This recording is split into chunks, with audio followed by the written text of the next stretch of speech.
Everyone, today we will see I/O or peripheral mapped I/O devices. So in this method, your I/O devices are treated separately from memory devices. Treated separately from memory devices. Okay, then we have a control signal for I/O interfacing, that is I/O read, I/O R bar and I/O write bar. Okay. To generate this I/O read bar and I/O write bar, we require three kinds of signal from the microprocessor, that is I/O M bar, I/O M bar. Then we require RD bar and WR bar. Okay. So these three signals are required from 8085, that is I/O M bar, RD bar and WR bar, to generate the control signal for I/O read bar and I/O write bar. Fine. Now, this this IO devices, when we treat these IO devices separately from memory devices, we require a specific IO instructions. That is our in instruction and out instruction. Both the instructions are 8-bit instructions. Okay, so in instruction is required to access the data on the input devices, whereas the out instruction is required to access the, or you can say, to access the output devices. Fine. So in instructions used to read the data, and out instruction is used to you can say for output devices. Okay. Okay, so for example, if you want to blink LEDs, or you can 7-segment display is there. Okay, these are the output devices. So whatever the data is there from the microprocessor, which will be sent to the out devices, when the out instructions is executed, okay, that times the whatever the devices, output devices which are connected, they will get the data, and according to that data they will use as on and off, or you can say whatever the specific operation is performed. Okay, so two instructions are there, in instructions and out instructions. So in instruction is used to access the input devices, and out instruction is used to access the output devices. Each IO devices, that is your input and output devices, are defined by unique 8-bit address. Okay, unique 8-bit address which is assigned to that particular input and output devices. Okay, and then we have how many input and output devices we are able to connect. We are able to connect, as it requires 8-bit addresses. Okay, IO devices are uses 8-bit addresses, 8-bit address. So maximum of maximum of 2 raised to 8, that is 256 devices we are able to interact, or you can say interface. Fine. So total 256 devices we are able to interface. Now for interfacing the input and output devices, we require a interfacing circuitry. For input devices we require a buffer, and for output devices we require a latch. Okay, so for example, if you want to interface input device, so as I told you that we require a buffer, or you can say we require an octal buffer, octal tri-state buffer, or you can say unidirectional. Okay, octal tri-state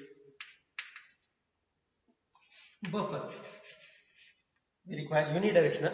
Octal means 8, tri-state, it is dependent on tri-state logic. Okay, so unidirectional octal tri-state buffer IC, and that IC is 74LS244. 74LS244 IC. Fine. So for input devices, we require unidirectional octal tri-state buffer, that is 74LS244 IC is required, and for interfacing output devices,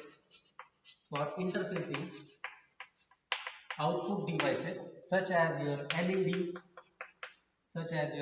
for input devices such as your DIP switch. Okay, so switch, and for interfacing output devices such as LED, we require an octal latch.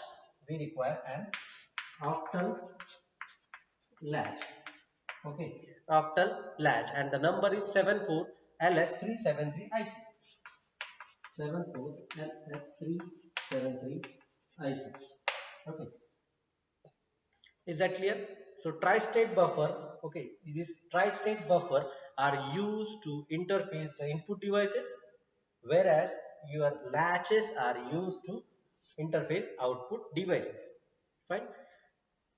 Okay, so the latch capture, what this latch does, the latch captures the data and holds it to the new data until it receives any instructions from 8085.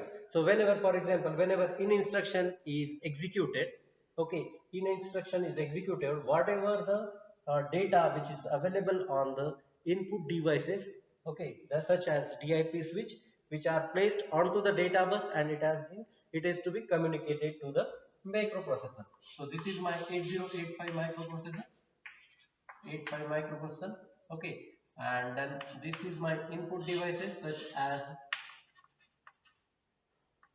input devices, and these are the output device.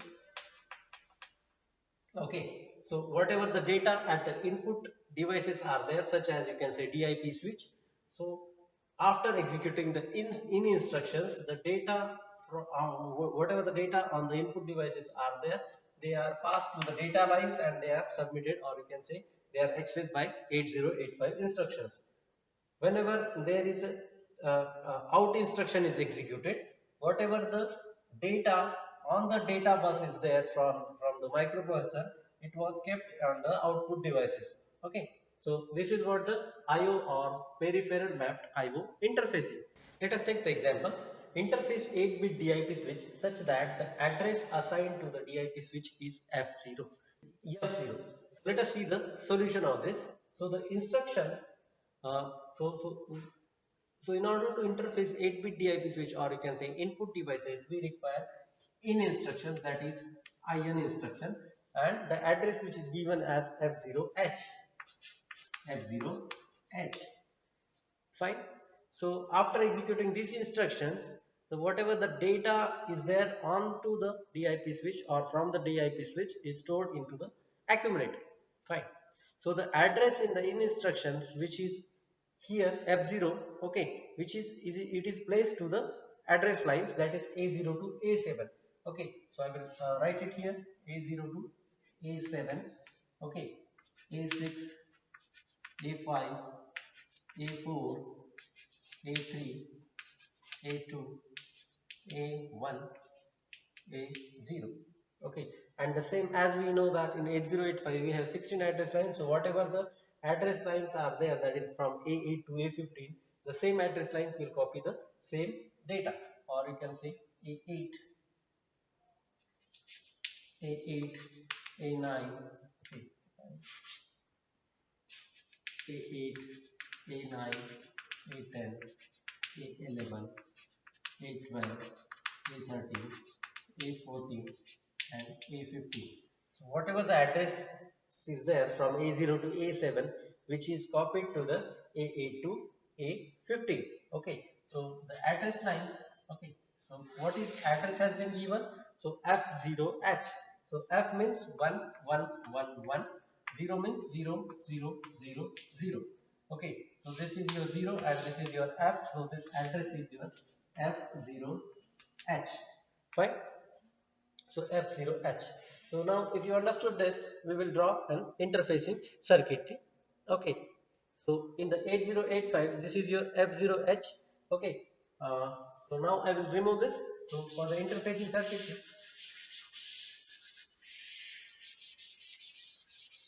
we require, this is my 8085. This is my 8085. Fine. And then I told you about that whenever input devices are there, we require tri-state buffer, or you can say unidirectional tri-state buffer. Okay. So that is your this IC, the 74LS244. This is your 74LS244. This is your tri-state buffer. Okay. And whatever the data are there, okay, whatever the data is there, that data is placed. Okay, so this is my D0 to D7. You can see this is D0, this is D1 up to dash dash dash. This is my D7. So data is passed to the latch, okay, and from that latch we have to access the DIP switch. So I will draw it as a DIP switch. So eight connections I will draw. 1, 2, 3, 4, 5, 6, and then 7. So switch is nothing but we have to attach one. Now remember, now see here, 8085 is connected to the data bus to along with the tri-state buffer. This is my tri-state buffer, okay, buffer, and which is connected to, this is my DIP switch. This is my DIP switch, okay. Now remaining is my address lines, okay. So I have to connect address lines, that is my A0 to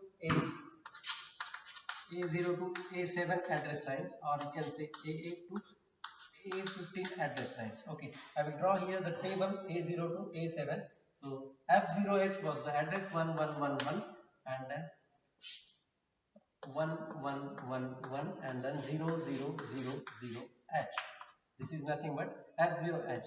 So this is my A7, A6, A5, A4, A3, A2, A1, and A0. Okay, so this is my F0H. Okay, this is nothing but the F0H. Okay, so now see here, all the bits, that is A4 to A7 are ones, whereas A2 to A0 to A3 all are zeros. So I have to use a circuitry which enables this latch. Okay, so we have two connections in the latch, that is your uh, this is your buffer. We have two connections in the latch, that is our 1G bar and 2G bar.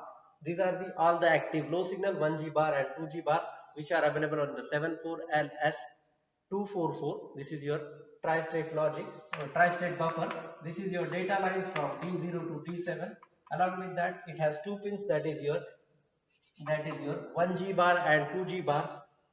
Okay, when on this connection 1G bar, or you can say 2G bar, you will get a 0. Okay, this is active low, means 0. So when 0 on this pin will get, it will activate. Okay, once it will activate, means whatever the data, or you can say whatever the status of this DIP switch is there, that will occupied by, that will send to the microprocessor through the latch.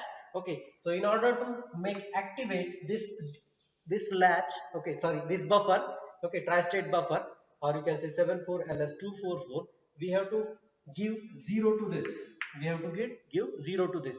But how do we give 0 to this? We have pins, that is A0 to A7. These are the 8 pins we have, and we know the data on that pins, that is from A4 to A7 all are ones, and A0 to A3 all are zeros. So in order to take, okay, so what I will do, I will make these 4 pins, okay, these 4 pins as a 0. Okay, now these 4 pins, okay, A0 to A3, this is my A0 to A3. I am attaching one inverter, I am attaching one inverter. Okay, so I will make all these pins as, okay, so this is my A0, A1, A2, A3. Okay, all are zeros initially, all are zeros. After getting this as 1, okay, so they are changing. So then A4 to A7, these are the 4 lines. 4, these are the 4 lines. Now I will connect this, all these pins to the NAND gate. Okay, as I told you, the interfacing circuitry basically it depends upon the designer. It depends upon the designer. Okay, I will use a short NAND gate. Okay, because we have this 1 0 and we have to connect this to this. Okay, so this is my NAND gate. Now you can see that from A0 to A3 all are 0 0 and they are connected to the NOT gate. So all are ones. Okay, so here also you will get 1 1 1 1 1 1. So on all the pins 1, and then it is connected to NAND gate. Okay, so now here it becomes a 0. Fine, it becomes a 0. Along with that, now we have to connect the input devices. So we want to read the data. Okay, so another pin is there, that is your IO. Okay, that is the pin which is your IO read bar signal. Okay, this is my IO read bar signal. And how this IO read bar signal comes? IO read bar signal, this is your control signal, basically comes from your IOM bar pin and your read bar pins. Okay, so how do I generate IOR bar pin? You know that. Okay, so this IOR bar, so reading the data from the DIP switch, so we require IOR bar signal, control signal. Now if I pass this IOR bar and the output of the NAND gate, okay, see this IOR bar is also active low signal. Active low means 0, okay, or you can say whenever it is 0, so it will, you can say activate, because we are reading the data from the DIP switch. So I will connect this to the your OR gate. Okay, so when connects 0 0 to the OR gate, I will get 0, and this 0 I will connect with my 1G bar and 2G bar signals to activate. Now you can understand that we have to interface 8-bit DIP switch. Okay, and the address of that 8-bit DIP switch has been given as F0H. So F0H means A0 to A7 F0H are there. That means from A0 to A3 0. Okay, all are 0, that is 4 0, and A4, A5, A6, A7 are 1. Okay, so first basic interfacing circuitry means we have to connect 8085. Okay, and then we have a DIP switch. Now to read the data from the DIP switch, we require a buffer, that is tri-state buffer, or you can say unidirectional tri-state buffer, which is nothing but you have to use 74LS244 IC. Okay, so I have to interface this DIP switch to the microprocessor to this IC. Now to enable this DIP buffer, or you can say tri-state buffer, okay, we require to give 1G bar. We have two pins, or you can say two connections, that is 1G bar or 2G bar. On these two pins, okay, if we get 0, that means these two pins are active low pins. Okay, bar represents the active low. So 1G bar, 2G bar. Whenever on this pin 0 will come, okay, this will enable, this tri-state buffer will enable. So to give 1G bar and 2G bar as a 0, we have to identify the circuitry, interfacing circuitry. So what are the address bus are there? The address pins are there, that is A0 to A7 address pins are there. Okay, and then we need to connect IO read. Okay, that means reading operations from the IO or input devices. Okay, so this number of 7, 8, 9 number of pins are there. So A0 to A7, we know that address from A0 to A7, this F0H is there. Okay, in order to connect 0 here, we have to identify the circuitry properly. So here I have used NAND gate, you can use any other gates. Okay, only you have to take precaution that on this 1G bar and 2G bar, it should come 0. So to get 0, I have connected this A0 to A3 to the to the NOT gate. Okay, and then A4 to A7 I have connected directly. Okay, so for all these pins on A0 to A7, after connecting this, so I will get 1 to all this input to the NAND gate. Okay, so NAND gate output will be 0. Okay, because input is 1, so NAND gate output will be 0. Again, IO R bar is also 0. So 0 0 I have connected to the OR gate, and OR gate is going to the 1G bar and 2G bar signal. That means whenever the in instruction is executed, in F0H instruction is executed, whenever in F0H instruction is executed, okay, the content on the DIP switch, okay, are passed through the buffer, because it is connected to the interfacing circuitry. It has enabled, and whatever the status of this DIP switch is there, which will be copied to the data bus, and it will goes to the microprocessor. This is what the first example of IO mapped or IO interfacing. Okay, we will see the another example. Now let us take the second example, that is for output devices. We have to interface the output devices. So the example is interface a set of 8 LEDs. So 8 LEDs we have to interface. The configuration has been given, that is in common cathode configuration. Okay, remember here common cathode configuration has been given. Okay, generally we use common cathode configuration only. So interface a set of 8 LEDs in common cathode configuration with 8085 such that address assigned to them is F8H. Okay, so the address assigned to them is F8H address has been given. What is this meaning? So we have to put the address, that is A0 to A7. Okay, this is my A7, A6, A5, A4, A3, A2, A1 and A0. So this A0 to A7 address lines is here. So it is required F8. So F means all are ones. This is F. Okay, and 8. So A3 will be 1 and rest are all are 0. So this is nothing but your F8H. This is nothing but your F8H. Okay, and whatever the address, as we know that here we in 8085 we have a 16 bit address lines, that is from A0 to A15. So whatever is there from A8 to A15, okay, so this will be copied.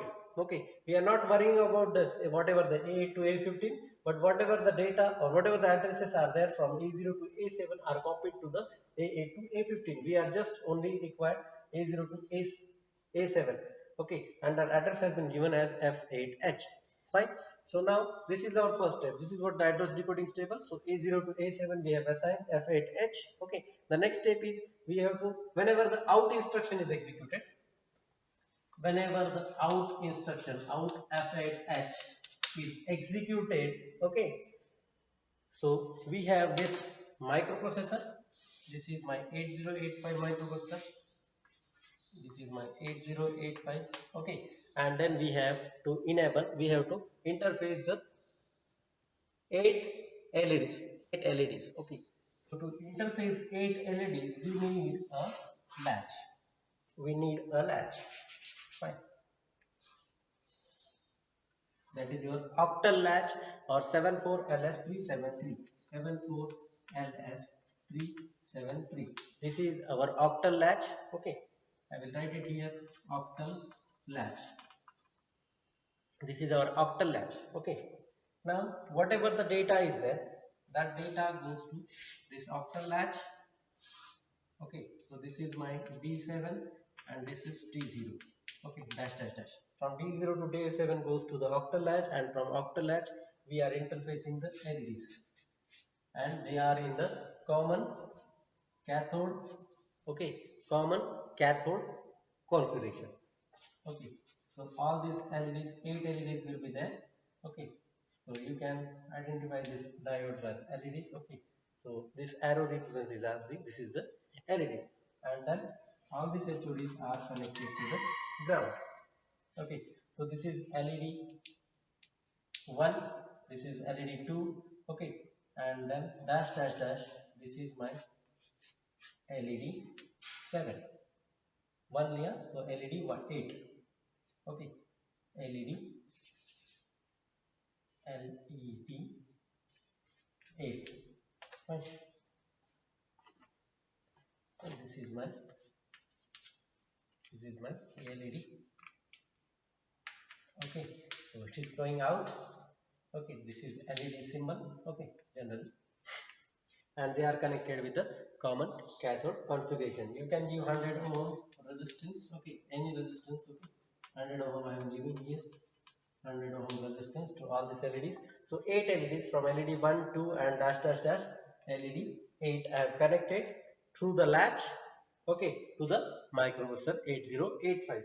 Now your latch, this is your latch. Latch will activate, or you can say enables, when it gets the clock signal. When it gets a clock signal, this is my clock signal. Okay, and this clock signal, it should becomes 1. Okay, this becomes 1 to enable this. Whenever out instruction is executed, this latch should enable. This latch should enable. So in order to enable this latch F8 signal, here on the clock it should must get a 1 signal. So you know that from A7 to A3 all are 1s. Okay. So I am writing this is 1, 2, 3, 4, 5, 6. A7 to 1, 2, 3, 4, 5. 1, 2, 3, 4, 5. Okay. So this is A3 to A7. A3 to A7 all are 1s. Whatever the remaining is there, A2, A1 and A0, they are connected with the NAND circuit. This is A2 NOT circuit. Okay. A1 connected with the NOT and A0 is again connected with the NOT. We have to give 1 to this pin. Okay. So depends upon your logic, you can do that. Okay, so I'm using NAND circuitry logic. So whatever the things are there, this is connected to the NAND gate. Okay, this is connected, not NAND gate. Okay, now we will connect it to the AND gate. Okay, because all are ones and this becomes ones. Okay, so all are one here. So whenever we connected and NAND gate, okay, whenever we connect AND gate, so output is one here. Output is one here. Another one pin is there remaining. Okay, so that is nothing but this is the output devices. Okay, this is the output devices. So we need IOW pin. Okay, so this is my IOW bar. Okay, comes from the IO0 M bar, IOM bar and WR bar. This is my IOW bar signal. Okay, this is my IOW bar signal. Okay, and now IOW bar signal, this is actually 0. This is actually 0 to write the data. This is actually 0. So this 0 should be converted to 1. So I will connect again a NOT gate here, and then this connections goes to another NAND gate, another AND gate. Okay, not NAND gate, another AND gate, and they are connected to the your clock signal. So this IO0 bar, this is 0. When this convert to 1, okay, 1 1, this AND gate is there, so it is 1 and 1 goes to this clock signal. Once this goes to the clock signal as 1, this latch will enable. Okay, and whatever the data is there onto this data bus, which will be uh, right onto the your output devices. Okay, so your LEDs will glow, basically depends upon that. I got this. I will again explain you, again repeating. So what we have to do is we have to interface set of 8 LEDs in common cathode configuration. Okay, and the address is given as that is F at H. So whenever out F at H instruction is executed, your LEDs will glow. Your LEDs will glow. Basically depends upon the data which is available on the your data bus. Okay, so in order to interface the LEDs, okay, or you can say output devices, we have to interface that output devices along with the latch, okay, through the latch to the microprocessor. Okay, so octal latch we have used, that is 74LS733 octal latch we have used, and we have interface all the 8 LEDs. Okay, so in order to enable this latch, we have a clock signal, we have given clock signal. Okay, and on that clock signal it should comes 1 so that it will enable. So in order to get ones, we have the pins from A0 to A7. Okay, these 8 lines are there. Okay, along with that 8 lines, we have a signal IOW bar. That means IO write bar signal. So we are writing onto the LEDs. Okay, so this will be performed. So from 8087 we have A0 to A7 pins. Okay, anyhow I have made this output to the 1 using this 3 NOT gates to A0, A1 and A2. Okay, and remaining all are ones. Okay, so these are connected to the AND gate, and the output of AND gate, because all are ones, the output will be 1. Then we have IOW bar signal. It is active low signal, so we have connected NOT gate to this. So from 0 it will convert it to the 1. 1 we have already from this AND gate, and 1 from this NOT gate. So 1 1 again connected with the AND gate, so output becomes 1, and this one goes to this clock, and this clock will active. This clock will enables, and when this clock will enables, this LED depends upon the data. This LED will glow. Got this? So this is what the interfacing set of 8 LEDs. Okay, in exam there may be a question that may be a 1 LED or 2 LED or 3 LED. So what you have to understand, this logic is important. Okay, this logic is important. Okay, so remember here, whenever we are connecting to the input devices, we require a buffer. Whenever we are connecting to the output devices, we require a latch. In buffer we have G1 bar signal. In buffer we have G1 bar and G2 bar signal. Okay, and in latch we have a clock signal. This is important. In latch we have a clock signal. To enable buffer on this pin 0 should be there. To enable latch on this pin 1 should be there. Okay, in order to get 0 and 1, we have to connect the interfacing circuitry, or we have to connect these address lines in the fashion to get G1 and G2 as a 0, or for clock as a 1 in order to connect input devices and output devices respectively. So there may be a question to connect LEDs, okay, 1 LEDs, 2 LEDs, okay, or you can say 7 segment display. The same logic will be there for all this. So 7 segment display, we will see this example in this after this example, okay. So you understood that we have connected first input devices, that is a TIP switch, and then output devices we have connected as a 8 LEDs, and I explain you about all this interfacing circuitry. So if you have any doubts, you can ask me, otherwise we will wind up this. Thank you.